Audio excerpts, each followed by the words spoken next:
up close. I'll start these around. Now I've been told, I've harvested in here, I've been told that I don't smell like pot when I come home,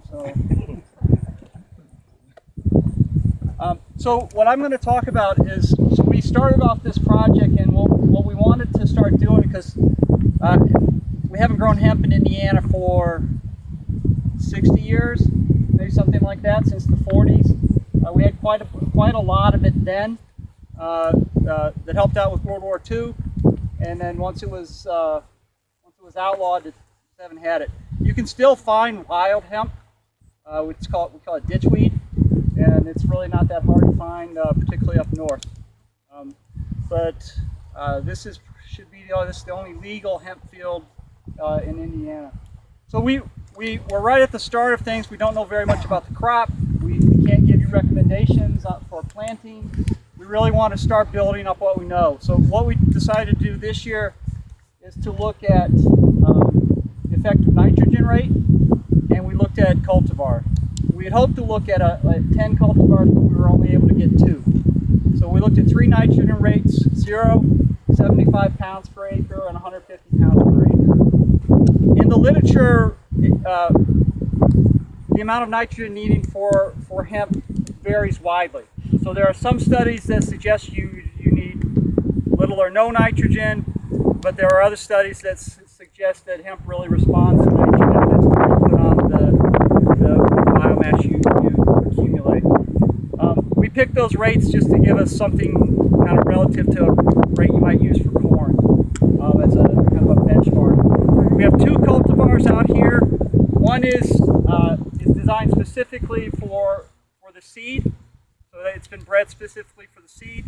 I should say, so there's kind of 2 big classes for hemp. There's the varieties that have been developed for seed, and then there's the varieties that have been developed for fiber.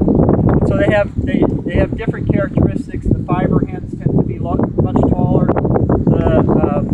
The hemp tends to be shorter. So we have one that's we had just for seed, and then we had one that was kind of a hybrid between seed and hemp.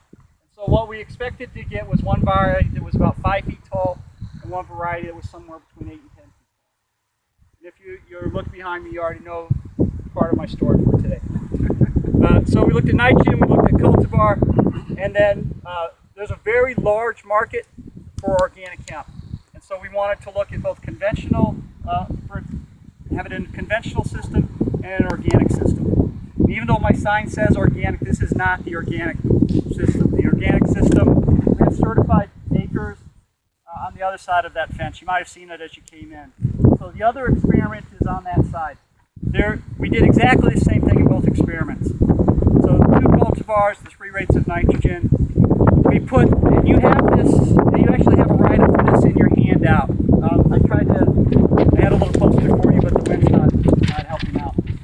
So we planted 25 pounds per acre. We got that rate from folks we're using in Canada.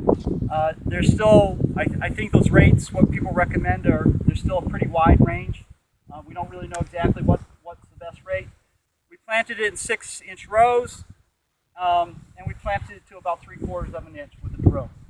So on this side, we used conventional nitrogen, so we put on some phosphate, diammonium phosphate, urea, and potash. And on the organic side, we put on, I think, about a ton of manure per acre and Chilean nitrate. And Chilean nitrate is just backwater.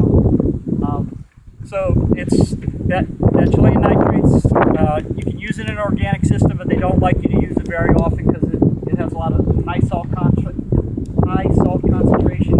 If you use it a lot, it'll build up salt in your soil. A year ago, we didn't know that we were going to have this experiment. So on the organic side, the field that we went into, we didn't put in a legume cover crop ahead to help us with our nitrogen. Next year, when we repeat it, we will. Okay, so that's kind of the basics of the experiment.